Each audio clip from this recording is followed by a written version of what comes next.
New ইয়র্কের Jackson থেকে আপনাদের সঙ্গে আছি আমি খালেদ মহিউদ্দিন। সরকার প্রধান বারবার স্মরণ করিয়ে দিচ্ছেন আগামী ফেব্রুয়ারি মাসেই জাতীয় নির্বাচন হবে, কিন্তু তার আগে এই উপদেষ্টারাই নির্বাচন করবেন, প্রধান উপদেষ্টা থাকবেন কি থাকছেন না তা নিয়ে আলোচনা যেমন আছে, এমন আছে হচ্ছে নির্বাচনকালীন সরকারের চেহারাটা কি একটু বদলে যাবে, সামরিক বাহিনীর ভূমিকাও বা কী হবে, অভ্যন্তরীণ নিরাপত্তার জন্য মাঠে থাকা সেনারা কবে নাগাদ ব্যারাকে ফিরবেন, জুলাই সনদ সংবিধানের পরিবর্তন হয়ে বা সংবিধান পরিবর্তন না হলেও চেহারাটা কি দাঁড়াবে, গণভোট হবে কি হবে না, এসব নিয়ে আলোচনা করার জন্য আজ আমাদের সঙ্গে রয়েছেন বাংলাদেশের প্রধান উপদেষ্টার প্রেস সচিব জনাব মোহাম্মদ শফিকুল আলম।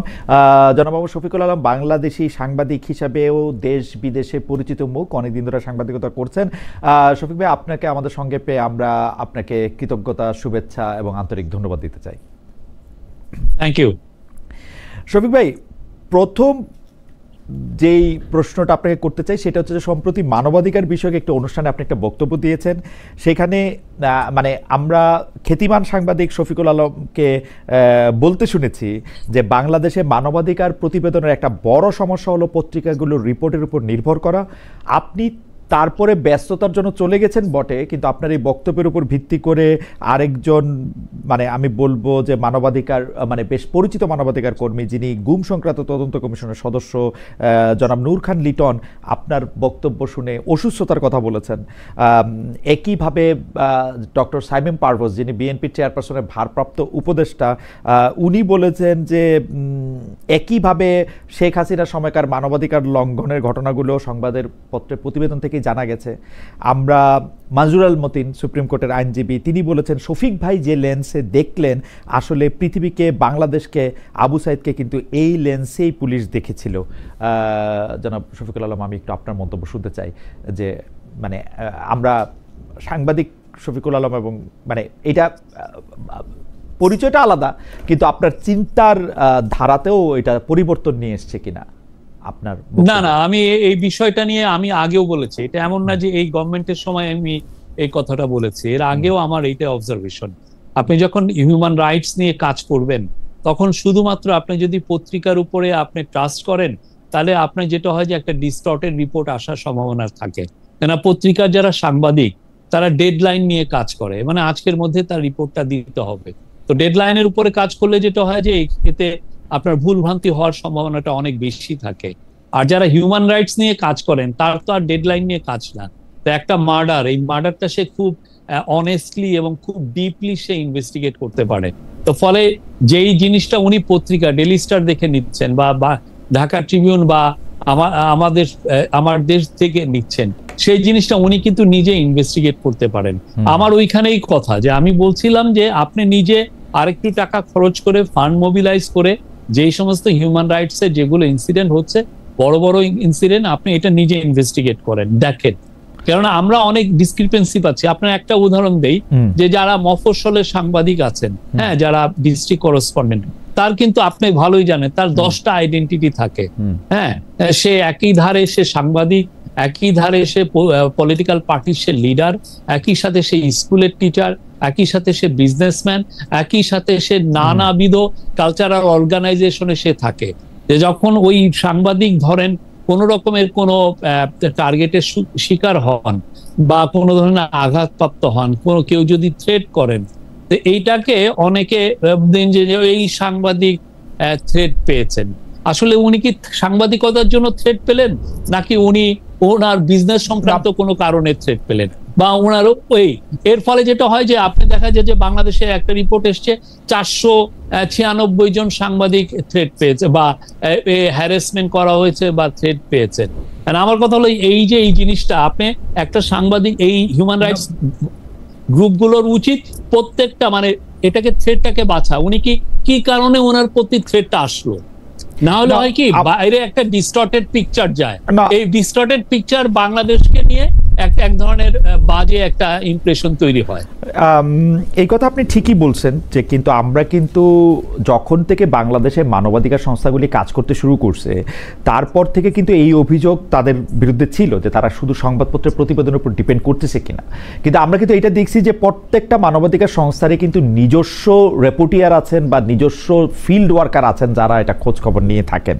তো আপনি যেরকমটা বলছেন যে হয়তো তাদের হয়তো না, তাদের এটা প্রাইমারি সোর্স হয়তো নিউজ পেপার শফিক ভাই, কিন্তু প্রাইমারি সোর্স তো অধিকার কাজ করেছে, আইন ও সালিশ কেন্দ্র বেশ কিছু কাজ করেছে, বাট ইনক্রিজিংলি আমরা ট্রেন্ড দেখছি, মেবি এখন গ্লোবাল ফান্ডিংটা কম, ফলে ইনক্রিজিংলি ট্রেন্ড আমরা দেখছি যে নিউজ পেপার, আপনি নিজেই দেখেন নিউজ পেপার 8টা নিউজ পেপার মনিটর করে এটা পাওয়া গেছে। এতে হয় কি, মানে অ্যাকচুয়াল পিকচারটা আসে না, এটা আমি আমার অবজারভেশনটা দিয়েছি। কিন্তু মানে অনেকটা তো ডিপেন্ড করে হচ্ছে যে পারসেপশনের উপরও। আমরা যদি সাংবাদিকদের জায়গা থেকে আমরা ব্যাপারটা দেখি যে নিরপেক্ষভাবে, আমরা যদি বিচার কাজ বা অপরাধমূলক কাজগুলি আইন শৃঙ্খলা বাহিনীর জন্য বা আদালতের জন্য রেখে দেই, তাহলে কিন্তু আমরা দেখব কয়েকদিন আগে একটা প্রেস ক্লাবে আক্রান্ত লোকেরা যখন পুলিশের সাহায্য চেয়েছেন তাদেরকে জেলে পুরে দেওয়া হয়েছে। তাদের মধ্যে একজন সাংবাদিক রয়েছেন, একজন রাজনীতিবিদ রয়েছেন। এটা তো হয়েছে বাংলাদেশের সাংবাদিকদের বিরুদ্ধে যাদের অভিযোগ করা হয়েছে তাদের 11 মাস, 11.5 মাস, 14 মাস, এখন 14 মাস, রাইট, তাদের জামিন হয় না। এটা তো হইতেছে তো শফিক ভাই। মানে আপনি পরিসংখ্যান এবং মানবাধিকার যদি আলাদা করে, সাংবাদিককে কি তার সাংবাদিকতার জন্যই কি অ্যারেস্ট হচ্ছে নাকি অন্য বিষয়ে অ্যারেস্ট হচ্ছেন, এটা তো পুলিশ বলবে। পুলিশের সেই ইখতিয়ার আছে এবং পুলিশ এটা নিয়ে অনেক বলছেও। আর কিছু কিছু কেস যেগুলো জামিনের আসছে, যে জামিন পাচ্ছেন না, বা কিছু কিছু ক্ষেত্রে অনেকের এগেনস্টে মার্ডার কেস দিয়েছেন। এবং আবারও বলি, এই কেসগুলো কিন্তু গভর্নমেন্ট দেননি, মার্ডার কেসগুলো বেশিরভাগই ইন্ডিভিজুয়াল যারা ভিকটিম তাদের ফ্যামিলি দিয়েছেন। তো সেইগুলো ক্ষেত্রে অনেকে জামিন পান নাই। সেই জন্য তো আমরা এই আইনের কিছু চেঞ্জ এনেছি, 173 কি জন্য সিআরপিসির 173-এর আমরা আরেকটা সি বা 3 একটা ধারা যোগ করে এটা যাতে খুব দ্রুত ডিসপোজ অফ করা যায়। এবং এর জন্য আমার মনে হয় 40-50 জনের এটার ইনভেস্টিগেটিভ রিপোর্ট চলেও গেছে, এটা নিয়ে তো কাজ হচ্ছে না। কিন্তু জনাব শফিকুল আলম, আপনি মানে সাংবাদিকতায় আপনি কি করেছেন সেটা আমরা সবাই জানি, যে আপনি আসলে এই 3 দশকের সময় ধরে আপনি সাংবাদিকতা করছেন। এই সময়ের মধ্যে আপনি যদি বলেন যে সরকার মামলা দেয় নাই, সেইটা কি আমরা এটা নিতে পারবো? আমরা তো দেখতে পাচ্ছি যে সরকার যেইটা চাইতেছে, মানে সরকার যখন যা চাচ্ছে তার বিরুদ্ধে মামলাটা নেওয়া হচ্ছে বা মামলাটা থাকতেছে, কারণ অ্যাটর্নি জেনারেল অফিস থেকে না, এটা আমার মনে হয় আপনি আরো ইনভেস্টিগেট করেন। সাংবাদিকগুলোর বিরুদ্ধে যে মামলাগুলো হয়েছে সেখানে যদি সরকারের কোনো সম্পৃক্ততা পান আপনারা রিপোর্ট করেন। আমরা যেটা জানি যে জুলাই আগস্টে যারা খুন হয়েছেন, যাদের উপরে যাদেরকে গুলি করা হয়েছে, তাদের ফ্যামিলিগুলো এই মামলাগুলো করেছে। এবং এই ক্ষেত্রে আমি নিজে কিছু জিনিস আমার নিজে আপনার সাথে কথা বলা তো আনন্দদায়ক। আমি নিজে এখন যদি নাম বলি, যে ধরেন 71 টিভিতে কাজ করতেন শাকিল সাহেব বা তার স্ত্রী ফারজানা রূপা, তাদের 14 মাস বা 15 মাস ধরে তাদের বিরুদ্ধে মামলাটা কি হত্যা মামলা, খুনের মামলা? এটাকে আপনি দেখেন না, এটা তো এটাই তো বললাম যে ইন্ডিভিজুয়াল কেউ মামলাটা দিয়েছেন, আমরা তো দেই নাই, ইন্ডিভিজুয়াল দিয়েছে। আপনি জানেন, মানে সরকারকে এতে প্রভাব বিস্তার করতেছে যাতে তাদের জামিন না হয়। বা কয়েকদিন আগে যে এই যে মঞ্জুরুল আলম পান্না বা ঢাকা বিশ্ববিদ্যালয়ের শিক্ষক হাফিজুর রহমান কার্জন, আপনার বন্ধুই হবেন হয়তো বা আপনার সমবয়সী আমাদের, তো কার্জন আমার বন্ধু না, কার্জনের বিষয়ে আমি অত ভালো জানি না। আচ্ছা, উনি বিশ্ববিদ্যালয়ের শিক্ষক, গভর্নমেন্টের খুব ক্লোজ ছিলেন, এটা জানি। মানে আগের গভর্নমেন্টের ক্লোজ ছিলেন, সে ঠিক আছে, মানে সেটা তো আর মানে তার বিরুদ্ধে প্রসিডিংস এর কারণ হইতে পারে না না, বাট আমরা তো এটা বলছিও না। তার বিরুদ্ধে পুলিশ যেটা ইনভেস্টিগেট করে যেটা পেয়েছে সে অনুযায়ী তারা চার্জ এনেছে। ওকে, মানে সে অনুযায়ী তারা, আপনি মনে করছেন সরকারের মধ্যে থেকে কোনো মানে প্রভাব বিস্তার করা বা আদালত মানে কে বলে দেওয়া, সেটা আপনি আমাদের মাননীয় ল অ্যাডভাইজারকে জিজ্ঞেস করেন, বা যারা কোর্ট সংক্রান্ত যারা দেখেন ওনারা। আমি সুপার জানি এগুলো বিষয়ে সরকার ইনফ্লুয়েন্স করে না। আচ্ছা, এগুলির ভিতরে সরকার ইনফ্লুয়েন্স করে না। তো আমরা তাহলে পরবর্তী প্রসঙ্গে যাওয়ার আগে আমি এই বিষয়ে একটু একটু বলতে চাই যে আপনি কি মনে করেন যে মানে আমরা যদি এটা এখন ইনভেস্টিগেট করে দেখতে চাই যে সরকার আসলে ইনফ্লুয়েন্স করতেছে বা করতেছে না, তো সেই ক্ষেত্রে আপনি একটা পরামর্শ দিলেন যে আমরা ল অ্যাডভাইজারকে জানতে চাইতে পারি। তো ল অ্যাডভাইজার কাছে জানতে চাইলে ল অ্যাডভাইজার বলতেছেন যে না, এটা করতেছেন না। কিন্তু আমরা মানে আর কি করতে পারি? আপনি আমাদেরকে একটু বলবেন যে এটার মধ্যে থেকে আমরা কি ইনভেস্টিগেট করলে বা কি করলে আমরা জানতে পারবো। কারণ আমি আমার জায়গাটা বলি, কারণ আমি দেখতেছি কোর্ট জামিন দিতেছে না, যেখানে জামিন পাওয়া তার অধিকার। জামিন কেন দিতেছে না? কোর্ট বলে ভয় পাচ্ছে। এখন ভয়টা কাকে পাচ্ছে এটাও আমি বুঝি না, কিন্তু কারণ হচ্ছে তার বিরুদ্ধে মামলা চলুক। আমি এটা চিফ জাস্টিস সাবেক, তার ক্ষেত্রেও এটা দেখছি যে তারা আসলে মানে মামলাটা করতেছে হচ্ছে খুনের, কিন্তু তার বিরুদ্ধে অভিযোগটা হচ্ছে সংবিধানকে ডিস্টর্ট করার, সংবিধানের ওথকে এটা করার। আমরা কি করতে পারি এটা যদি একটু বলতেন, যে মানে এইটার মধ্যে থেকে ইনভেস্টিগেশনটা কি করব? মানে আমরা তো আর জজ সাহেবকে গিয়ে জিজ্ঞেস করতে পারি না যে আপনি এটা কিসের জন্য দিতেছেন না। আমরা এটা আদালতে বসে থেকে শুনতেছি যে না, একটা মানুষ একটা যদি তার বিরুদ্ধে অনেকগুলো অভিযোগ থাকে, অনেকগুলো কারণেই তো কোর্ট জামিন না দিতে পারেন। এটা কোর্ট আপনাদেরকে বলবে, বা আমি তো বললাম এটা ল মিনিস্ট্রি বলবে। ওকে, এটা ল মিনিস্ট্রি বলবে। ওকে, আমরা গত কয়েক মাস ধরেই সরকার প্রধান ডক্টর ইউনূসের মুখ থেকে সরাসরি, কখনো আবার আপনার কাছ থেকেও শুনছি যে আগামী ফেব্রুয়ারি মাসেই জাতীয় নির্বাচন হবে। কেউ কেউ বলতেছে যে নির্বাচনকালীন সরকারের চেহারাটা পাল্টে যেতে পারে, উপদেষ্টাটা কমতে পারে, বাড়তে পারে।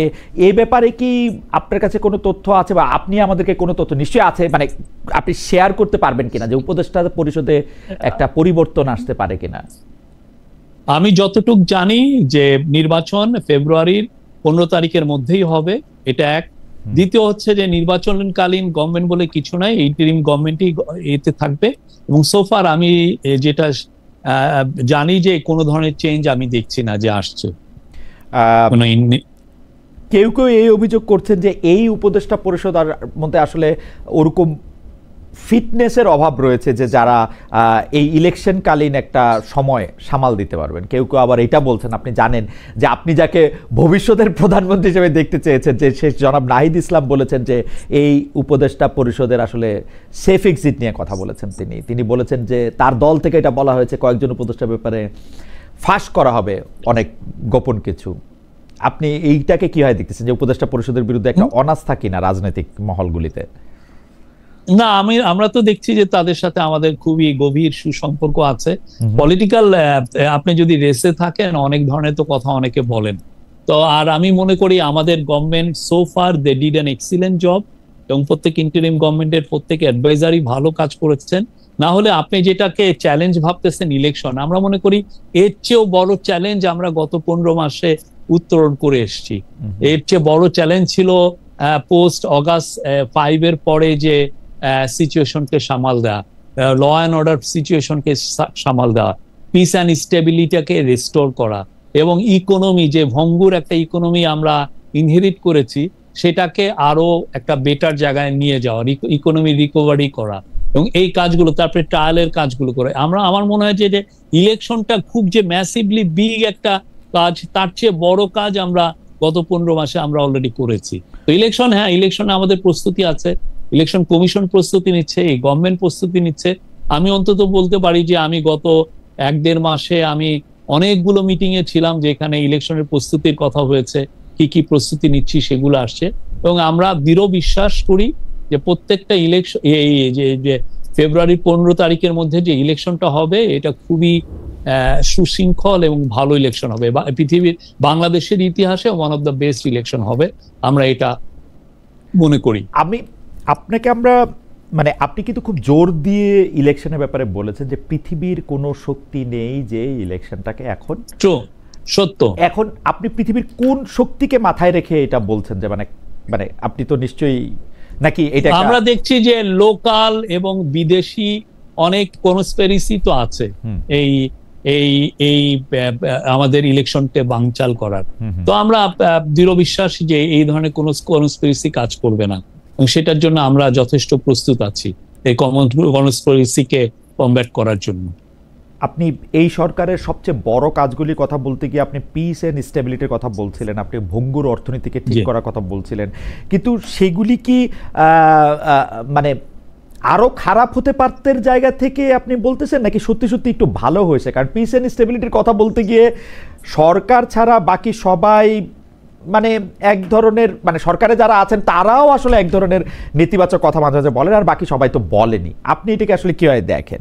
খোদ উপদেষ্টাদের মধ্যেও আমরা অনেক সময় অনেকগুলি বিষয়, আমি আপনি চাইলে কোর্টও করতে পারি যে অনেকগুলি বিষয়, যেমন উপদেষ্টা পরিষদের একজন বলেছেন যে আমরা মার্কিন যুক্তরাষ্ট্রের সাথে কিসের বিনিময়ে কি পেলাম এটা আমাদের সবার জানা উচিত। ভয়ঙ্কর কথা। পররাষ্ট্র উপদেষ্টাদের মধ্যে একবার বলেছেন যে আমরা এখানে একটা করিডোর দেওয়ার কথা ভাবছি, পরে বলা হচ্ছে যে এটা দেওয়া হচ্ছে না। আপনি জানেন এরগুলা। আপনার কাছে কি মনে হয় যে সত্যি সত্যি পিস এন্ড স্টেবিলিটির দিক থেকে যখন 1, 5, 7, 10 বছর পরে দেখা হবে, তখন কি এইটা ভাবা হবে যে শেখ হাসিনা যাওয়ার পরে যে ক্যাওস লাগার কথা ছিল সেইটা আপনারা কম লাগতে দিছেন, কিন্তু স্টেবিলিটি আসছে, সেটা কি আসলে বলা যাবে পিস এন্ড স্টেবিলিটির জায়গা থেকে? হ্যাঁ, আমরা মনে করি গত 15 মাস বাংলাদেশ যথেষ্ট স্টেবল ছিল এবং পিসফুল অ্যাটমসফিয়ার ছিল। আমরা ল অ্যান্ড অর্ডার যে ধরনের পত্রিকাগুলো যা বলে তার চেয়ে অনেক অনেক বেটার ছিল।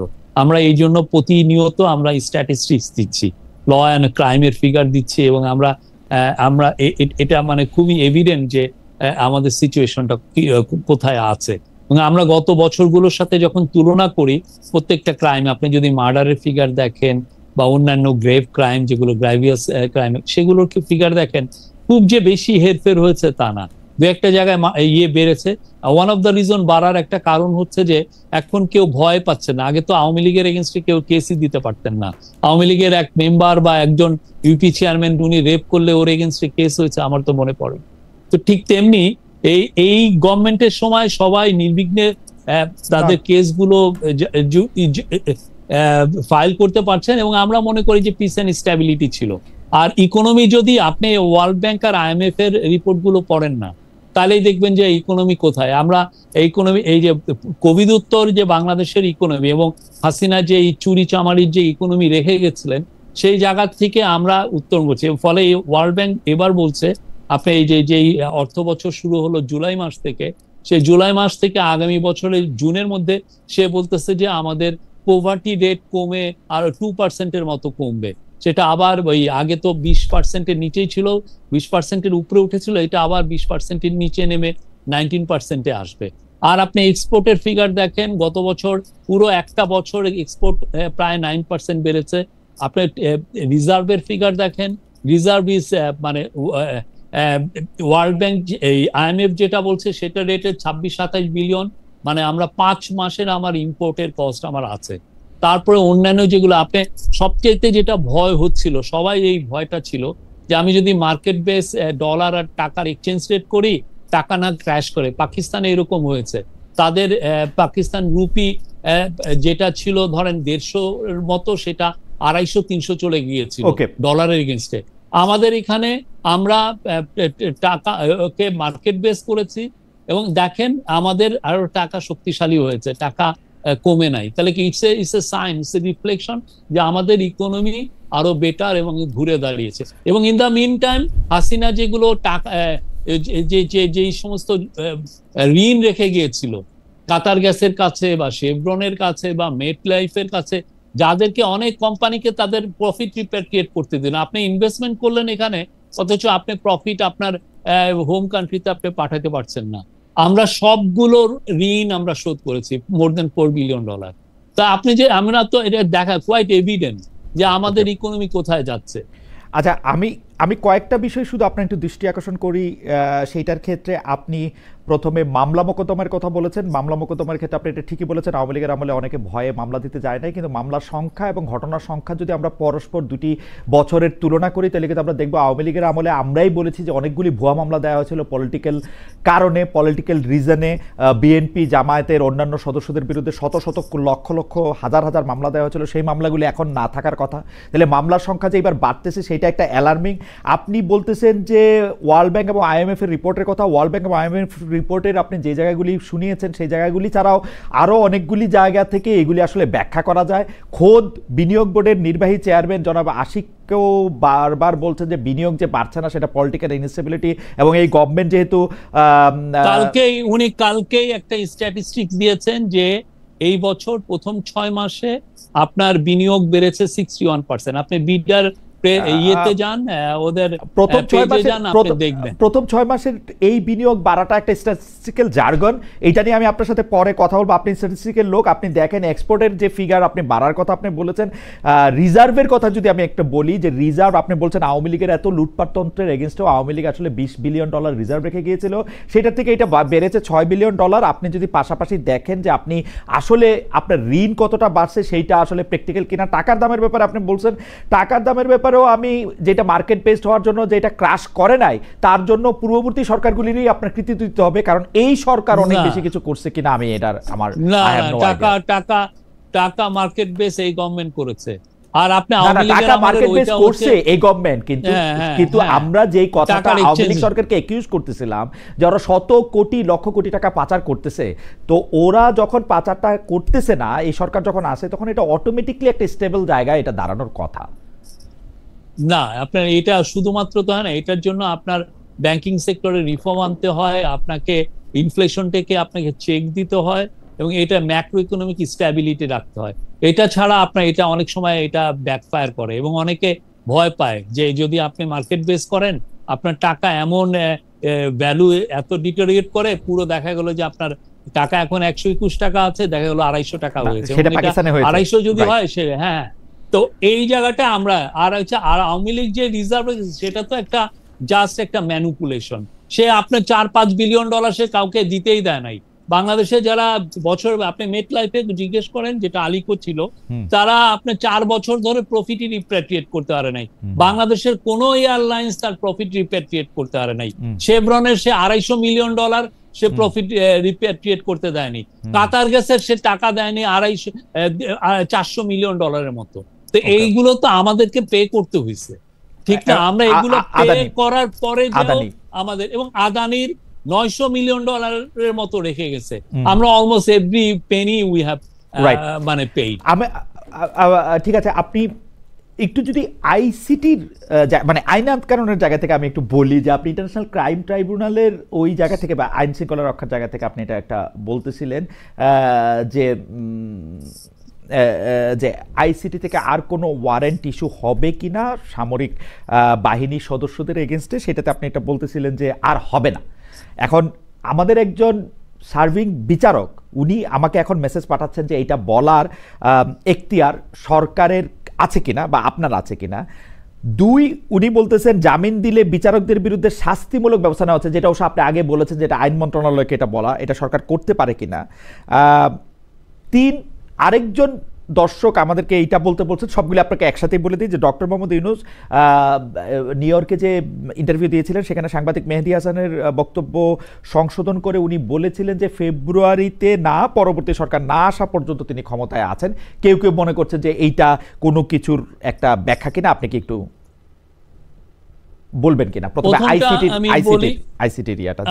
আইসিটি আপনি আমার স্টেটমেন্টটা যদি পড়ে দেখেন, আমি যেটা মানে যেহেতু ওই সময় খুব রিউমার আর স্পেকুলেশন হচ্ছিল, আমি কিন্তু ওদের বরাত দিয়ে বলেছি, আমি নিজে বলি নাই। আপনি পুরো এই স্টেটমেন্টটা পড়েন। এই স্টেটমেন্টে আমি আইসিটি যে অফিস, চিফ প্রসিকিউটর অফিসের সাথে কথা বলে ওদের বরাত দিয়ে কথা বলছি, আমার কথা না, এটা ওদের বরাতের কথা। আপনি আবার একটু দেখেন আমার স্টেটমেন্ট। জি, আপনি বলতেছেন, আপনাকে যেটা উদ্ধৃত করা হয়েছে সেটা অনেকটা এরকম: এই মুহূর্তে সশস্ত্র বাহিনীর আর কোনো কর্মকর্তার বিরুদ্ধে গ্রেপ্তারি পরোয়ানা জারির কোনো পরিকল্পনা নেই। তার মানে হচ্ছে যে এটাই তো আপনার বক্তব্য না? এটার পরের সেন্টেন্সে দেখেন যে আমি ওই যে কোট আনকোটটা দেখেন, আমি ওদের বরাত দিয়ে, আমরা আইসিটির প্রধান প্রসিকিউটরের দপ্তর থেকে জানতে পেরেছি যে এই মুহূর্তে সশস্ত্র বাহিনীর আর কোনো কর্মকর্তার বিরুদ্ধে না। ঠিক আছে, আপনি বলেন তাহলে আমি আমার প্রশ্নটা একটু করব, যে হ্যাঁ আপনি তাদেরকে কোট করতেছেন সশস্ত্র বাহিনীর কর্মকর্তাদের বিরুদ্ধে। আমার প্রশ্ন যে এইটা কিন্তু বাংলাদেশ আইন কানুন থাকলে কিন্তু এটা আইসিটির প্রসিকিউটরের দপ্তর এটা বলতে পারে না আসলে। এখন আইসিটির প্রধান প্রসিকিউটর জিজ্ঞেস করে সে অস্বীকার করবে। Trust you me. আমি তাজুল ইসলাম সাহেবকে যদি জানতে চাই, তাজুল ইসলাম সাহেব তো জানে না এরপরে আর কোনজন এটার মধ্যে আসবে। এটা তো একটা অনগোয়িং প্রসেস, এটা আগামী 50 বছর ধরে থাকবে এই প্রসেস। উনি কেমনে বলবে এটা? এটা তো এটা মূলত বলা হচ্ছে আপাতত, ঠিক আছে? যে এটা ওই দিন যে স্পেকুলেশন হচ্ছিল, যেই আপনি যদি পুরো ফেসবুক গুলো দেখেন বা আপনি দেখেন, ওইটার জন্য আমরা জানাচ্ছি, ওই দিনের জন্য এটা আমরা ওই দিনের জন্য, রাইট? মানে এই মুহূর্তে, মানে আমরা আপনি এই মুহূর্তে আমরা জানাচ্ছি। হ্যাঁ, আপাতত তারা এতজনকে দিয়েছেন, এখন ওরা ভাবছেন যে আগামীকাল আবার হবে, বা অনেক ধরনের স্পেকুলেশন। আর আপনি জানেন তো ফেসবুকে কি ভয়ানক রকমের মানে বট বাহিনী আছে এইগুলোকে নিয়ে স্পেকুলেট করে। তো সেই জন্য আমরা ওই অফিসের সাথে কথা বলেছি, বলার পরে সেই স্টেটমেন্টটা দেওয়া, এমন কিছু না। আর আপনি যেটা চিফ অ্যাডভাইজারের বিষয়ে যেটা বললেন, উনি বলেছেন যে এই ফেব্রুয়ারির কথা উনি বলেছেন যে ফেব্রুয়ারিতে যে ইলেকশনটা হবে, হওয়ার পরে যে গভর্নমেন্টটা আসবে তার কাছে ক্ষমতা হস্তান্তর করার সাথে সাথে আমরা আর নাই। এটা এমন না যে আবার পরবর্তীতে কোনো এগুলো না, জাস্ট এটা ফেব্রুয়ারি জেনারেল ইলেকশনের সাথে সাথে যে গভর্নমেন্ট টেক ওভার করবে তার কাছেই তো আমরা আমাদের ক্ষমতা, এই ইন্টারিম গভর্নমেন্ট তার ক্ষমতা হস্তান্তর করবে, করে দেয়ার নো মোর। ওকে, আপনি বট বাহিনী এবং ফেসবুক সহ অন্যান্য সোশ্যাল মিডিয়াতে যা চলছিল, বিশেষ করে গত 2-3 দিন, বা আমরা আগেও দেখেছি যে এরকম গুজবের বন্যায় ভেসে যাচ্ছে সামাজিক মাধ্যমগুলো, আপনারা কি, মানে আপনি কি ওই বিষয়টাকে আমলে নিয়ে ট্রাবল শুটিং করার জন্য ওই দিন এটা আপনি বললেন? কারণ আমি আপনার এই বক্তব্য যখন পড়তেছিলাম, শুনতে তো পারি নাই, যখন পড়তেছিলাম তখন মনে হয়েছে যে আপনি কোনো একটা ক্রাইসিস সামাল দেওয়ার চেষ্টা করতেছেন। Was there any crisis on that moment of time? না, একটা জিনিস তো বাংলাদেশে এগুলো হলে যেটা হয় যে প্রচুর ধরনের অপতথ্য ইয়েতে আসে, অনলাইনে আসে। তো সেটা অপতথ্যকে আমাদেরকে কমব্যাট করা, তো এটা আমাদের একটা রোল, সে কাজটাই আমরা করেছি। যে অপতথ্য ছিল ফেসবুকে সেটাকেই আমরা কমব্যাট করেছি। মানে মোটামুটি ভাবে অপতথ্যটার এগেনস্টে যাতে সরকারের অবস্থানটা সামনে আসে বা সত্য অবস্থানটা সামনে আসে, সেই জন্য আপনি এটা বলছেন। আচ্ছা, সত্যি সত্যি কি সরকার প্রধান এবং সেনা প্রধানের মধ্যে একটা টেনশন আছে? মানে কেউ কেউ এটা দেখতেছেন যে, আমি আমি আমি যদি খুব স্পেসিফিকলি বলি যে 30 জন সামরিক কর্মকর্তার বিরুদ্ধে আইসিটির যে অভিযোগটা 1 বছর পরে যেটা আসলো, সেইটা আসলে সরকার এবং সেনার বাহিনীর মধ্যে, ডক্টর ইউনূস এবং জেনারেল ওয়াকারের মধ্যে একটা টানাপোড়েনের ইঙ্গিত দেয়। বিষয়টা কি আসলে সেরকম কিছু? আপনি কি ওদের প্রেস কনফারেন্সটা শুনেন নাই? সেই প্রেস কনফারেন্সে কি এমন কোন হিন্টস আপনি পেয়েছেন? কথা যেটা হয়েছে সেটা হচ্ছে যে আমরা যেটা প্র্যাকটিক্যাল লাইফে যেটা দেখছি ডে টু ডে, আমরা এই ধরনের কোনো মানে টানাপোড়েন আমি অন্তত দেখি নাই। যেটা আমরা দেখছি সেটা হচ্ছে যে এই যে এই টানাপোড়েনের এই গল্পগুলো বলে অনেকে অনলাইনে কিছু ভিউ জোগাড় করেন। আপনি যদি কিছু অনলাইনে দেখবেন যে প্রো আওয়ামী লীগ যারা বলবো যে তথাকথিত সিনিয়র সাংবাদিক বা আর কিছু কিছু আছেন যারা প্রতিদিনই পারলে কু করান, প্রতিদিনই পারলে তারা আর্মির মধ্যে টেনশন আনেন। এগুলো তো আসলে খুবই, এবং এটা ওরা যেটা হচ্ছে যে বাংলাদেশে যে এখন ফ্রিডম অফ স্পিচ এবং ফ্রিডম অফ প্রেসটা আছে সেটাকে ওনারা যথেচ্ছ ব্যবহার করছেন, অ্যাবিউজ করছেন। এটা কোনো দেশ এটা অ্যালাউ করে না। না, মনে করেন যারা প্রতিদিন কু করতে চাচ্ছেন বা প্রতিদিন কু করাচ্ছেন, বা মানে তারা তো সবাই আসলে এন্টি আওয়ামী লীগের না, বরং বড় একটা অংশ, সরি প্রো আওয়ামী লীগের না, তারা বড় একটা অংশই এন্টি আওয়ামী লীগের। তারা এই সরকারকে ওন করেন, তারা এই সরকারকে মানে আওয়ামী লীগের বিরুদ্ধে বিপ্লবে বিশাল ভূমিকা রেখেছেন। তো তাদের ইয়েটাকে তো যারা ভোক্তা আছেন, দর্শক আছেন, তারা খুব উড়িয়েও দিতে পারেন না। মানে কিছু কি ঘটতেছে? আমি বলছি মোস্ট অফ দেম, আমি বলেছি মোস্ট অফ দেম আর এই আওয়ামী বট বাহিনীর মেম্বার অনেকে প্রচুর। আমরা তো এদের, আপনি যদি আছে সিরিয়াসলি যদি আপনি ইউটিউব সার্চ দেন দেখবেন এক একজনের এই সংক্রান্ত বোধহয় 10-15টা ভিডিও আপনি পাবেন এক একজনের। আনফরচুনেট, মানে এটা মানে কু হচ্ছে এই সবচেয়ে কু হচ্ছে বা সামরিক বাহিনীর মধ্যে একটা বড় গন্ডগোল হচ্ছে, সেইটা কিন্তু যারা আওয়ামী লীগের বিরোধী বড় ইনফ্লুয়েন্সাররা আছেন তারাই করতেছেন শফিক ভাই। অনেকে, আপনি আমার মনে হয় শুধুমাত্র 1-2 জনের কথা বলছেন, কিন্তু তারা তো বড় ইনফ্লুয়েন্সার। ছোট ছোট মানে যারা করতেছেন তাদের কথা আমি হয়তো আপনি অনেক, আমি মোস্ট অফ দেম আমি ওইটা বলেছি, আপনি দেখেন। আচ্ছা, মোস্ট অফ দেম, আচ্ছা আপনি তাদের সংখ্যার মধ্যে আপনি বলতেছেন। ওকে, আমি আরেকটা প্রসঙ্গে আসি, সেটা হচ্ছে যে এই আওয়ামী লীগ নেতা, সাবেক এমপি, সাবেক মন্ত্রী জনাব সাবের হোসেন চৌধুরীর সাথে ঢাকার মানে 3 কূটনীতিক, মানে ঢাকায় অবস্থানরত 3 বিদেশি রাষ্ট্রের রাষ্ট্রদূতরা বৈঠক করেছেন এবং সেই বৈঠক একটা বিশেষ উদ্দেশ্য নেওয়া হইতেছে এরকম বলা হচ্ছে। আপনার কাছ থেকে একটু আমরা শুনি যে মানে অনেকে বলছেন যে এর মাধ্যমে একটা ভালো আওয়ামী লীগ তৈরি করে আওয়ামী লীগের একটা প্রত্যাবর্তনের রাস্তা সুগম করা হচ্ছে। আপনি কিভাবে দেখতেছেন এটা? না, আমার এই বিষয়ে জানা নাই। ওনারা যেটা আমাদের ফরেন অ্যাডভাইজার বলেছেন, আমি সেখানেই আছি যে ওনারা ওনাদের মতো তার সাথে দেখা করেছেন। এই একটা প্রাইভেট সিটিজেন, তার সাথে তারা দেখা করতেই পারেন। আচ্ছা, এইটাকে আপনি প্রাইভেট সিটিজেনের সাথে দেখা করার চেয়ে বেশি আপনি বলতে চান না? হ্যাঁ। আচ্ছা শফিক, না না, এটা এমন কিছু তো না। আচ্ছা শফিক, এমন কিছু না। আর আওয়ামী লীগ, জি বলেন।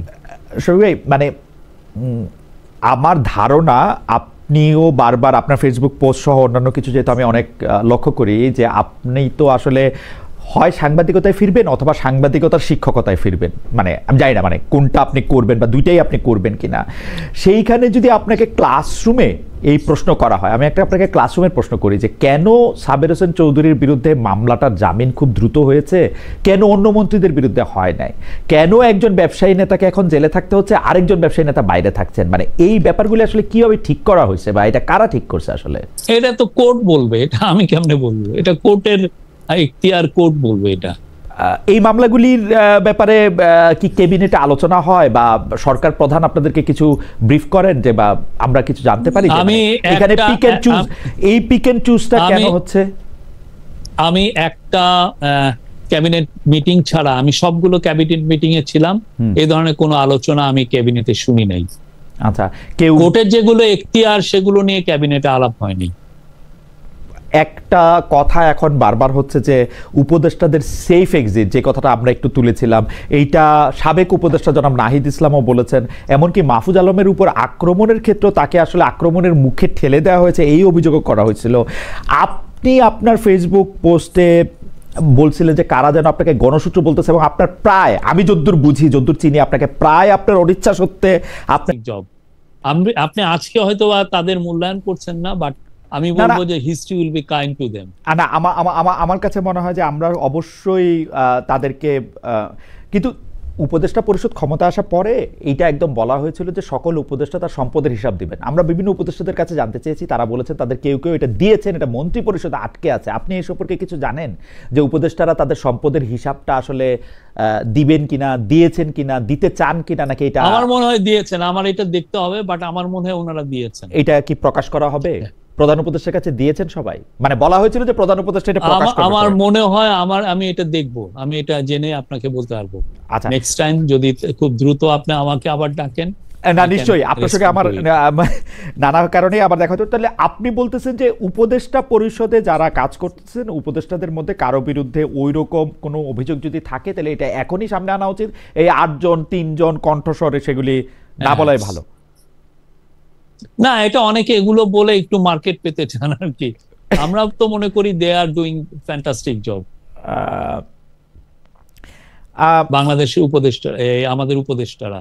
আচ্ছা, একটা তো আছে যে মানে আমি বললাম যে কিছু উপদেষ্টা দায়িত্ব পালনে অনীহা দেখাচ্ছেন, কারো অভিযোগ কিছু উপদেষ্টা আখের গুছিয়েছেন এরকম অভিযোগ। জামাতের গুরুত্বপূর্ণ নেতার কথা বললাম যে তিনি জনাব তাহের, অন্তর্বর্তীকালীন সরকার কোন ষড়যন্ত্রে লিপ্ত সেটা তাদের কাছে নাম কণ্ঠ রেকর্ড আছে। মানে এখানে উপস্থিত থাকবেন না, কক্সবাজার চলে যাবেন, এটা নিয়ে অনেক রকম চিন্তা ভাবনা করছেন। কিন্তু এখন যে জুলাই সনদটা যে ঘোষণা করা হবে, মানে আজকে 16 তারিখ, আগামীকালই 17 তারিখ আসলে, মানে মানে এখন আমরা শুধু বিএনপিকেই একটু রাজি, একটু খুশি দেখছি, অন্যরা কিন্তু একটু সতর্ক মনোভাব পোষণ করতেছেন। বিশেষ করে এনসিপি বলতেছেন তারা যাবেনই না। আপনারা এটাকে আসলে কিভাবে দেখেন? এবং এনসিপি যেই কথাটা বলতেছে সেটা ইন্টারেস্টিং, তারা বলতেছে যেই জুলাই সনদপত্রের কোনো মানে নাই, মানে যে ঘটনা কোনো মানে নাই, সেইটা দিয়ে তারা কি করবে? আপনার কাছে এটার মানে কতটা? না, আপনার কালকে জাতীয় সংসদের দক্ষিণ প্লাজায় যে অনুষ্ঠান হবে তা অতক্ষণ পর্যন্ত ওয়েট করেন, দেখবেন। আমরা মনে করি সবাই থাকবেন। আপনাকে খুবই কনফিডেন্ট মনে হচ্ছে যে আপনি মনে করেন সবাই থাকবে এবং সবাই স্বাক্ষরও করবে, এরকম আপনি মনে করছেন? আপনি কালকে পর্যন্ত ওয়েট করেন, দেখেন। আপনাকে এই প্রশ্নে আপনাকে মানে খুবই আমরা মনে হচ্ছে যে আপনি জানেন আমাদের থেকে বেশি। আমরা চাইবো যে এটা একটা ইতিবাচক কেই হোক, কিন্তু সবাই থাকবে বা কালকে পর্যন্ত ওয়েট করলে এটা বোঝা যাবে।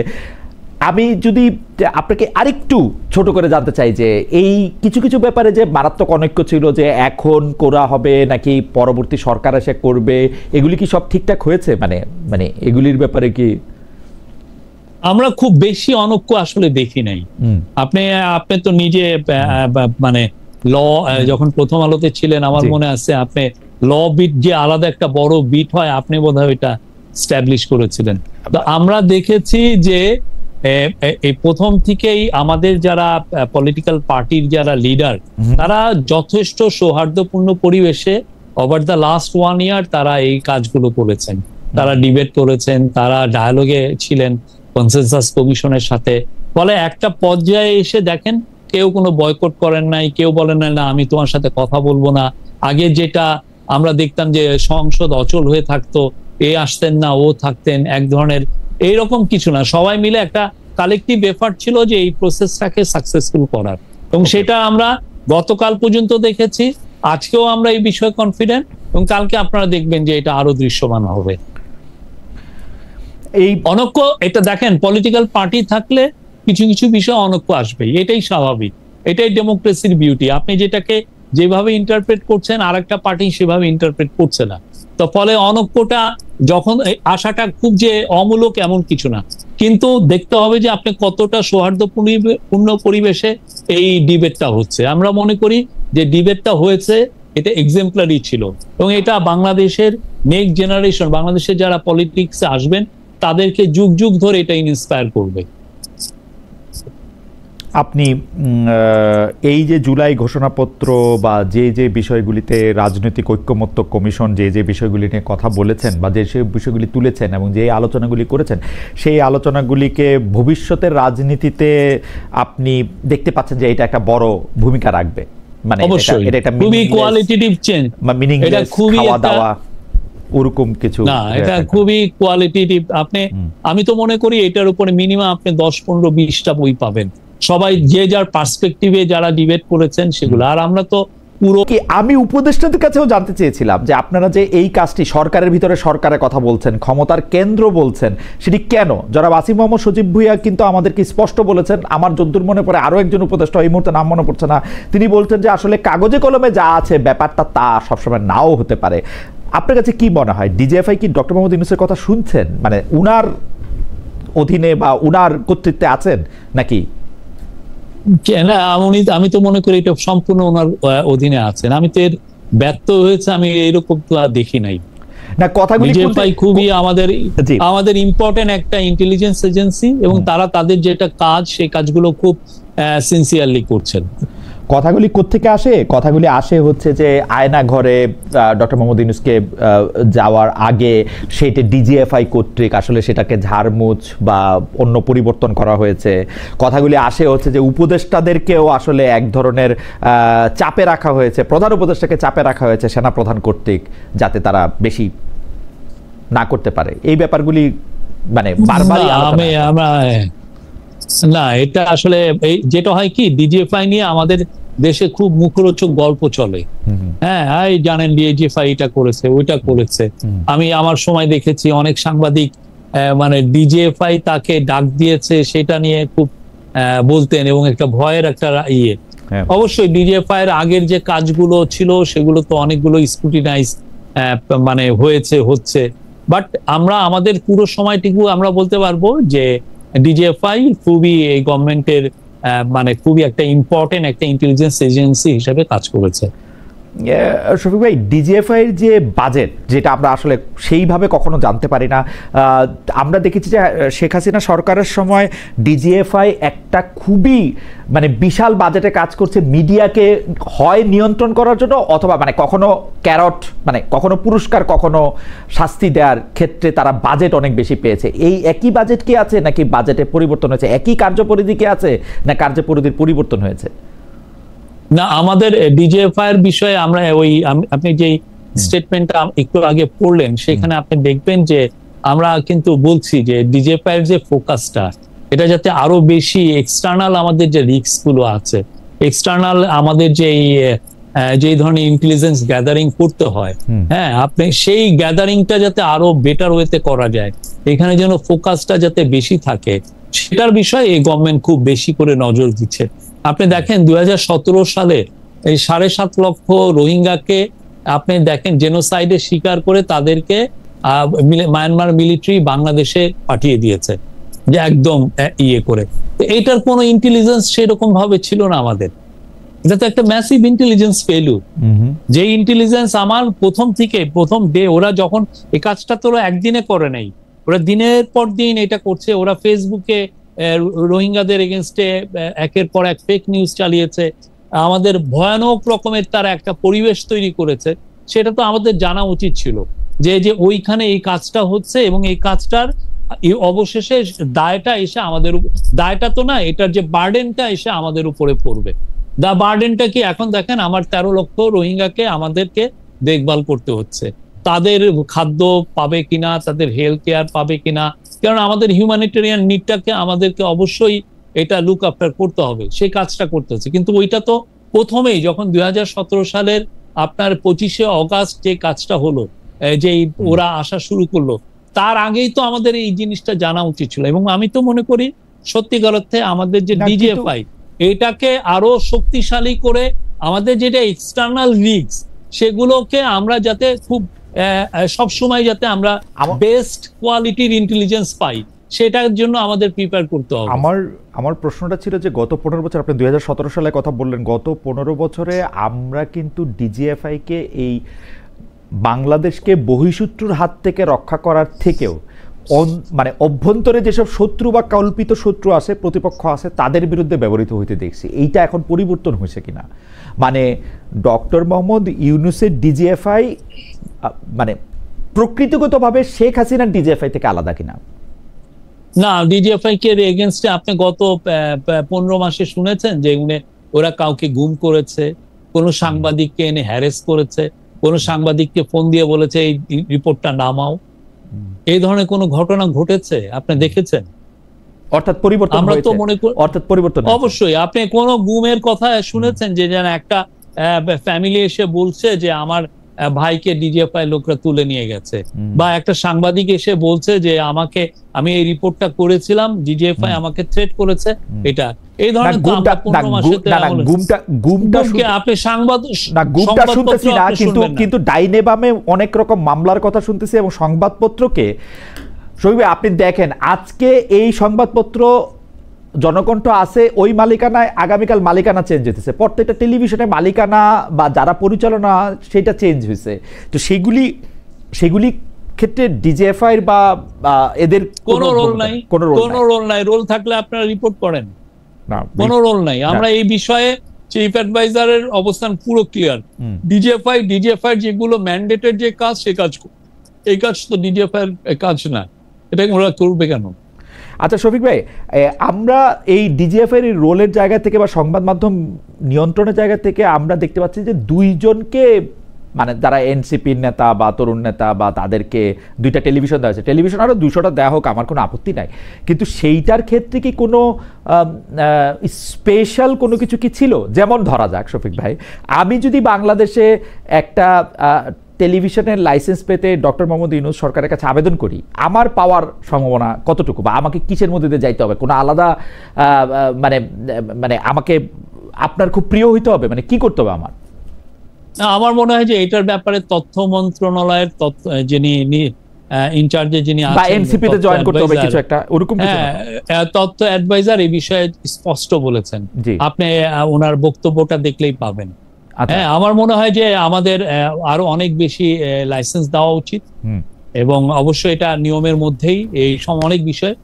আপনি দেখেন যে আগেকার যে আপনি যদি কামাল আহমেদের যে মিডিয়া কমিশন রিপোর্ট দেখবেন, যে আগে এমন কাউকে নেই, কৃষক লীগের লিডারকে দেওয়া হয়েছে, মৎস্য লীগের লিডারকে দেওয়া হয়েছে, এবং অনেকে আবেদনে বলেওছেন যে আমি আওয়ামী লীগের প্রচারণা করব, সেই জন্য আমাকে দিতে হবে, বা আমি বঙ্গবন্ধুর যেই চেতনার কথা বলবো, অতএব আমাকে দিন। আমরা মনে করি এখনই ম্যাজিক ওয়ার্ডটা কি, মানে আমি এটা পরীক্ষা করার জন্য আমরা মনে করি যে বাংলাদেশের যে মিডিয়া, যে ওয়ার্ড, এইখানে আরো সাম্যতা আনার জন্য আরো অনেক অনেক বেশি নতুন মিডিয়া দেওয়া উচিত। মানে সমতা আনার জন্য, মানে আওয়ামী লীগ পণ্যটা দিছে, এনটি আওয়ামী লীগ পণ্যটা এইটা একটা অবশ্যই গাইডলাইনের মাধ্যমে, অবশ্যই একটা গাইডলাইনের মাধ্যমে, নিয়মের ব্যত্যয় করে কোনো কিছু হওয়া উচিত না।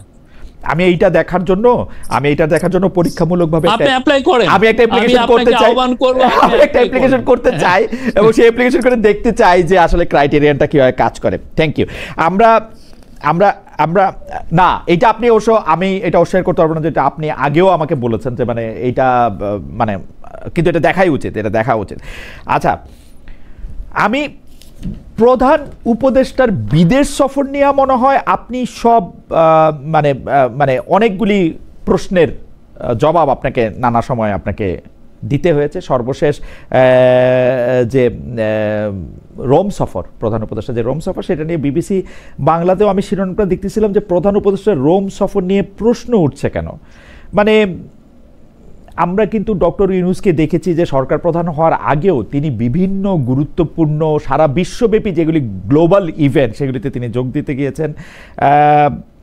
কিন্তু এইবার ডক্টর ইউনূসের ইতালি সরকারের কেউ স্বাগত জানায় নাই। অন্যদিকে আপনার ফেসবুকে পোস্ট দিয়ে বাসসের ভুল ধরিয়ে বলতে হচ্ছে ইতালির প্রধানমন্ত্রী ও প্রধান উপদেষ্টা বৈঠক করবে, এমন কথা কোথাও বলেননি। এগুলি কেন হচ্ছে? মানে আপনি কি একটু বলবেন যে মানে ডক্টর মোহাম্মদ ইউনূসের প্রোফাইল কি সরকার প্রধান হওয়ার পর একটু নেমে গেছে নাকি? মানে না, এটা এই যে ট্যুরগুলো হলো, এগুলো খুবই ক্রুশিয়াল ছিল, আমাদের জন্য খুব দরকার। এটা বাংলাদেশের যে সারা পৃথিবীতে যে আমাদের যে প্রেস্টিজের যে অধপতন হয়েছিল সেটাকে পুনরুদ্ধারের জন্য, এবং আমাদের যে গভর্নমেন্ট এবং আমাদের যে একটা রিভলিউশন হলো তার জন্য, যে আমাদের সাপোর্ট আমরা সহযোগিতার জন্য আমাদের অনেক চিফ অ্যাডভাইজার অনেকগুলো ট্যুর করেছেন। মোট আমি মনে হয় 14টার মতো বা 15টার মতো 14টা ট্যুর করেছেন।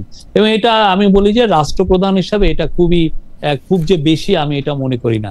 আপনি এই যে 15 মাসে আপনি নরেন্দ্র মোদী 29টা ট্যুর করেছেন। এই 15 মাসে বিবিসি তো বাংলা তো ব্রিটেনের বিবিসির যিনি যারা অথরিটি, হ্যাঁ, ব্রিটেনের প্রাইম মিনিস্টার 31টা ট্যুর করেছেন এই সময়ে। তো এগুলো তো মানে এটা একটা পার্ট অফ ইওর জব। আপনার ফরেন পলিসি পুরো পৃথিবীতে আসলে লিড করে ওই দেশের সরকার প্রধান, এবং উনি ওই কাজগুলো করছেন। এই যে রোম সফরটা খুবই ক্রুশিয়াল ছিল, এবং প্রত্যেকটা সফরই ওনার, যে আমি বলি যে খুবই ক্রুশিয়াল ছিল আমাদের জন্য। প্রথম কথা হচ্ছে যে এগুলির ফল নিয়ে প্রশ্ন উঠতেছে যে এগুলির ফলাফল আমরা আসলে কি পাইলাম। দ্বিতীয় কথা হচ্ছে প্রশ্ন উঠতেছে যে তিনি এইগুলি সফর করতেছেন, কিন্তু এগুলি সেই অর্থে খুব হাই প্রোফাইল সফর খুবই কার্যকর হইতেছে। আমি বলবো যে আমরা লন্ডনে গেলে লন্ডনের প্রধানমন্ত্রী দেখা পাই না। না, লন্ডনে যে কিং এর সাথে দেখা হয়েছে, 35 মিনিট কিং এর সাথে তার অডিয়েন্স ছিল। কি বলেন, দেখা হয় না? আরো 40-50 জন রুমে থাকা সহ 35 জন। না, এটা আলাদা। আপনি দয়া করে আপনি বাকিংহাম প্যালেসের সাথে যোগাযোগ করবেন যে ওই দিন উনি যে দেখা করেছেন এটা কি ওয়ান টু ওয়ান নাকি এক্সক্লুসিভ 35 মিনিট পেয়েছেন। এক্সক্লুসিভ 35 মিনিট পেয়েছেন, মানে কনস্টিটিউশনাল এক্সক্লুসিভ। মানে কি বলে, মানে উনি তো আলংকারিক একজন। মানে আপনি ট্রাম্পে দেখেন না, ট্রাম্পও যে ওই ওনার সাথে দেখা করেছেন, রাইট? এটা কি নাকি? আপনি কিং এর একটা অডিয়েন্স পাওয়া খুবই কঠিন একটা বিষয়। ওকে, বাট মানে আপনি মনে করতেছেন যে সফরগুলি করা হয়েছে, সেই সফরগুলি খুবই প্রত্যেকটা সফর ইম্পর্টেন্ট ছিল। এবং এই গভর্নমেন্টের এবং এই যে পরিবর্তিত পরিস্থিতির জন্য, যেখানে আমাদের দেশকে ইন্টারন্যাশনালি এক ধরনের একটা ক্যাম্পেইন চলছে, আওয়ামী লীগের লোকরা মিলিয়নস ডলার তারা ব্যয় করছে এই গভর্নমেন্টকে দেখাতে যে এটা একটা তালেবান গভর্নমেন্ট। এই প্রফেসর ইউনূস একটা চিফ তালেবান হয়ে গেছেন, আমরা সবাই তালেবান। এই ধরনের একটা যেখানে রিলেন্টলেস একটা মিস ইনফরমেশন ক্যাম্পেইন হচ্ছে, সেই জায়গায় আমাদের বারবার প্রতিটা বিশ্বের সমস্ত জায়গায় যেতে হচ্ছে, আমাদের বলতে হচ্ছে যে হোয়াট কাইন্ড অফ রেগুলেশন ইট ওয়াজ, এবং এই গভর্নমেন্ট কি কাজ করছে। আমরা ফরেন ইনভেস্টর আনতে চাচ্ছি, আমরা যেই সমস্ত জায়গায় চিফ অ্যাডভাইজারের ফোকাস দিচ্ছেন সেই বিষয়ে প্রত্যেকটা বিষয়ে আমরা চিফ অ্যাডভাইজার কথা বলছে। আপনারাও কি লবিস্ট নিয়োগ করেছেন বা করছেন? আপনাদের বক্তব্য কোথায় আপনি দেখেছেন লবি? না, আমি জানতে চাইছি। আপনি দেখেন, আপনি বলেন আমরা লবিস নিয়ে করেছি কিনা। আমি আপনার কাছে জানতে চাইছি, মানে সরল প্রশ্ন। না, আপনি কারণ হচ্ছে কি, প্রশ্নটা কোথেকে আসছে আমি বলি। জামায়াতে ইসলামের একজন লন্ডনের নেতা জনাব আবু বকর, উনি বলেছেন যে শেখ হাসিনাকে ক্ষমতা থেকে উৎখাত করার জন্য ডক্টর মোহাম্মদ ইউনূস আগে থেকেই লবিস নিয়োগ করেছিলেন এবং তার জন্য যে টাকা পয়সা ব্যয় করেছেন তারও একটা তিনি বর্ণনা দিয়েছিলেন। আমরা এটা নিয়ে তো সত্য মিথ্যা জানি না, প্রশ্ন করছি যে আমি ওনাকে ফোন দিয়েছিলাম, আমি বললাম যে আপনি যে এত বড় একটা ডাহা মিথ্যা কথা বললেন, এটার একটা আপনি দিবেন। উনি বললেন যে বাংলাদেশি পত্রিকা যারা এটা ছেপেছে প্রত্যেককে উনি রিজয়েন্ডার পাঠাবেন। মানে এটা একটা ডাহা মিথ্যা ছিল, উনি তো মুখে বলেছেন, মুখেই তিনি ডাহা মিথ্যা কথা বলেছেন। হ্যাঁ, উনি এটা ডাহা মিথ্যা কথা বলেছেন। ওকে, আর এই সরকার এখন পর্যন্ত কোনো লবিস্ট নিয়োগ দেয় নাই সরকারের কথা বলার জন্য? না।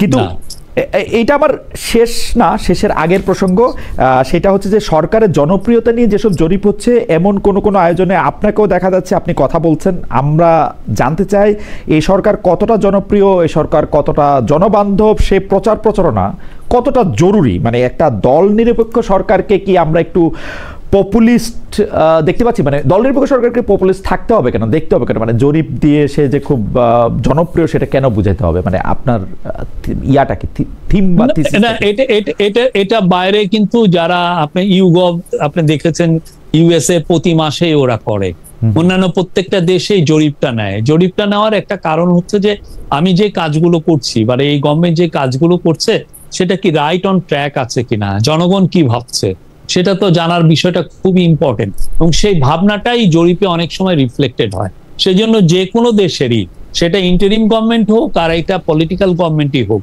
এটার প্রতি মাসেই দেখবেন যে এক ধরনের জরিপ নেওয়া হয় যে তারা কি, এটা আপনি দেখবেন যে কেয়ার স্টামারের জরিপ নিয়ে প্রচুর কথা হচ্ছে যে উনের যেই ফলাফল আসছে, বা ট্রাম্পের অ্যাপ্রুভাল রেটিং, এটা একটা ইস্টাবলিশ একটা নর্ম। আমরা ইন্টারিম গভর্নমেন্ট তো অনেকগুলো কাজ করছে, ওরা ট্রায়ালের কাজ করছে, রিফর্মের কাজ করছে, ইলেকশনের ব্যাপারে প্রিপারেশন নিচ্ছে, অন্যান্য ইকোনমিক রিকভারির বিষয়ে যেগুলো কাজ সেগুলো করছে। তো এই কাজগুলো কতটা জনবান্ধব এবং এই কাজগুলোই অ্যাপ্রুভালটা রেটিংটা কত, সেটা জানা তো অন্যায় কিছু না। এটা খুবই আপনি কেমন মনে করতেছেন যে ইন্টারিম গভর্নমেন্টের অ্যাপ্রুভাল রেটিং এর কার্ভ কি ঊর্ধ্বমুখী অথবা সমান আছে? আমি মনে করি এটা আমাদেরকে যা আমরা পাচ্ছি যে it is very good, it's around 80%, sometimes more than that, maybe sometimes less than. কেউ কি আপনাদেরকে আরো বেশি সময় থাকতে বলতেছেন, 5-2 বছর বা 5 না, এই গভর্নমেন্টের কখনোই 5 বছর। এখন ওনাকে যদি কেউ এসে বলেন বা আপনাকে যদি বলেন যে খালেদ মহিউদ্দিন ভাই আপনি 10 বছর এই ঠিকানার এই প্রোগ্রামটা চালান, আপনি তো আপনার অনুযায়ী চলবেন। আর এই গভর্নমেন্ট প্রথম থেকেই ক্লিয়ার ছিল তার ম্যান্ডেটটা কি। তার ম্যান্ডেট ছিল রিফর্ম এর কাজগুলো করা, ইকোনমিক রিকভারি করানো, তার কাজ ছিল ট্রায়াল গুলো করা, যে জুলাই আগস্ট বা তার পূর্ববর্তী যে ভয়ানক রকমের খুন খারাপি হয়েছে সেগুলোর হিউম্যান রাইটস অ্যাবিউজ হচ্ছে সেগুলোকে বিচার করা এবং একটা ভালো ইলেকশন দেওয়া। আমরা মনে করছি যে এই কাজগুলো যথেষ্ট প্রোগ্রেস হয়েছে। এখন ইলেকশনের সময় এবং ইলেকশনের টাইমটা উনি ঘোষণা করছেন এবং তারপরে এটা ছেড়ে দিবেন। এখন আপনি 10 বছর চান আর 50 বছর চান, প্রফেসর ইউনূস উনি একটা লাইন টেনে দিয়েছেন যে না, ফেব্রুয়ারির প্রথমার্ধে ইলেকশন হবে এবং এরপরে উনি তার যে পুরনো যে কাজগুলো উনি করতেন এবং খুব আনন্দের সাথে করতেন সেই কাজে ফিরে যাবেন। শেষ প্রশ্ন, জাতীয় নির্বাচনের পর নতুন যে সরকার আসবে, যদি প্রস্তাব দেওয়া হয় তাদের প্রেস উইং এর দায়িত্ব আপনি নেবেন কিনা? তারা যদি একটা কন্টিনিউশন চান, এই দায়িত্ব থেকে, মানে আমি একটু করে জানতে চেয়েছিলাম, এই দায়িত্ব থেকে সাংবাদিকতায় ফিরবেন কিনা, দলীয় রাজনীতিতে যোগদান করবেন এমন কোনো ইচ্ছে আপনার রয়েছে কিনা? কেউ বলছেন যে আপনি হয়তো রাজনীতিও করতে পারেন ফুল টাইম। আমি প্রচুর গ্রামে যাই, গ্রামে গেলে ওই ছবিগুলো আবার আমি পোস্ট করে, মানুষ ভাবতেছে যে আমি বুঝি আমার পপুলারিটি টেস্ট করতেছি। তা না, আমি অনেক বছর ধরেই গ্রামে যাই, আর আমার পলিটিক্সে জয়েন করারও কোনো ইচ্ছা নাই। আর এই পরবর্তী গভর্নমেন্ট আমাকে যদি এটাও আমার মনে হয় না আমি করব, কারণ আমার যেটা প্ল্যান হচ্ছে আমি জার্নালিজমে ফেরা। এটা অনেক সময় কষ্টসাধ্য হবে, বাট আমার চেষ্টা, আমি সত্যিকার অর্থে বলি লেখা, আমি আপনি বিদেশি সংস্থায় যাবেন, দেশি সংস্থায় এটা ঠিক করেন? না, আমি চাবো যে দেশি সংস্থা। আর আমার খুব বাংলা জার্নালিজম করার ইচ্ছা, সারা জীবন আমি ইংরেজি জার্নালিজম। আপনার কি ব্রডকাস্ট করার ইচ্ছা আছে? ব্রডকাস্ট যে আমাকে ভালো প্রস্তাব দিবে, আমার টাকা, আমি আপনাকে অনেক ভালো প্রস্তাব দিতে চাই, আমাকে এই সরকারকে টেলিভিশন দিলে আমার যে টাকা দিবে, লেটস মেক এ ডিল ইনশাআল্লাহ আসি আপনার সাথে। ওকে শফিক ভাই, আপনাকে অনেক ধন্যবাদ। আমরা অনেকগুলি বিষয় নিয়ে আপনার সাথে অনেকগুলি বিষয়ে প্রশ্ন করলাম এবং জানতে চেষ্টা করলাম। অনেক দর্শক আমাদের সঙ্গে ছিলেন, দর্শকরা নানা ধরনের প্রশ্ন করেছেন। দর্শকদের প্রশ্ন আমি যথাসম্ভব অ্যাকোমোডেট করতে চেষ্টা করেছি। আমাদের রিসার্চ টিমের প্রশ্নকেই আমি আসলে বেশি গুরুত্ব দিয়েছি দর্শকদের প্রশ্নের মধ্যে, কারণ এত বেশি দর্শকরা মতামত দিয়েছেন, তবু যে কয়টা সম্ভব হয়েছে সেই কয়টা আমি করেছি। শফিক, আপনাকে অনেক ধন্যবাদ। অনেকগুলি বিষয় আপনার সাথে কথা হয়েছে, আমি নিশ্চয়ই আপনার সঙ্গে আবার ভবিষ্যতে এই ধরনের আলোচনা সাক্ষাৎ হবে। ধন্যবাদ আপনাদের সবাইকে। Thank you.